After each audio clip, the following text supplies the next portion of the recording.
have evolved.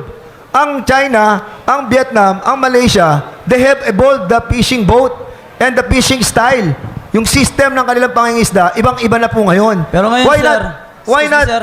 Why Pero not? ngayon, Magandang gabi mga kababayan. Ito nga pala ang international message. Bibigyan lang natin ng isang mabilis na reaction itong gentleman agreement ng mga congressman sa Masinloc, Zambales. At bago natin punduhan ang usaping ito ay pakinggan muna natin ang tinig ng ating mayor na galang-galang ng Masinloc, Zambales. Ang dalangin lang natin, sama-sama tayo maghawak kamay na magdasal at bigyan ng mas lalong katalinuhan ang lahat ng mga namumuno sa ating bansa upang makagawa ng tamang hakbangin para sa bawat mamayan. Maraming salamat.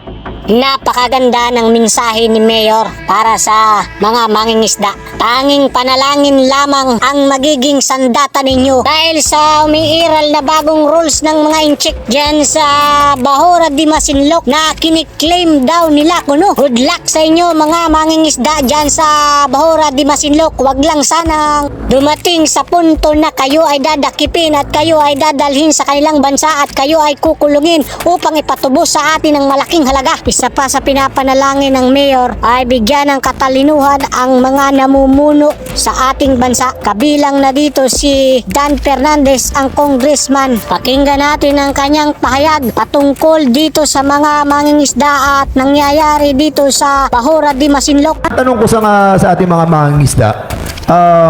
Basically, pag nangingisda kayo doon, talagang kanya-kanya po ba tayo na nangingisda? Itong sinasabi na ito ni Miss Dan Fernandez, kayong mga nangingisda dyan, makinig kayong mabuti dahil ito ay para sa inyo. Para sa ikalalakas ng puwersa ninyo para mangisda. Mayroon siyang pinupunto dito na dapat mas specific ang pagkasabi mo, Mr. Congressman, para maintindihan nilang mabuti. At ituloy natin ang pahayag ni Congressman. Pag dumaan ng maraming panahon, ganyan pa rin ang ginagawa natin ng klase ng pangingisda. We have evolved.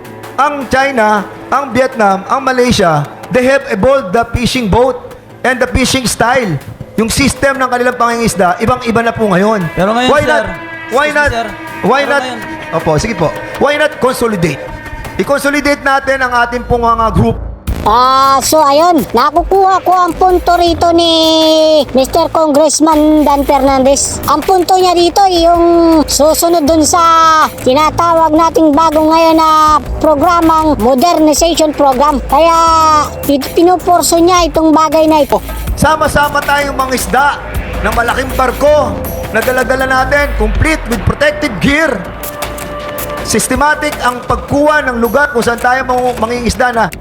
Ayun, ako ang opinion ko dito sa sinasabi na ito ni Congressman Dan Fernandez. Ito ay pinapahayag niya lang at ipinapahatid niya sa nakatataas na parang humihingi siya ng tulong. Wala naman tayong problema dyan dahil yan ay ang kanyang trabaho. Humingi ng tulong o pundo sa mga nakatataas para bigyan ng proteksyon nitong ating mga mangisda.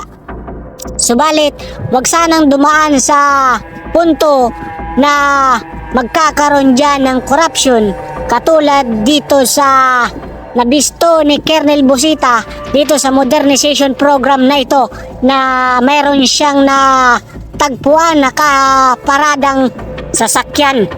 Ito sa, kung hindi ako nagkakamali, ito ay parte ng Bisaya. Ito ay parte ito ng modernization program.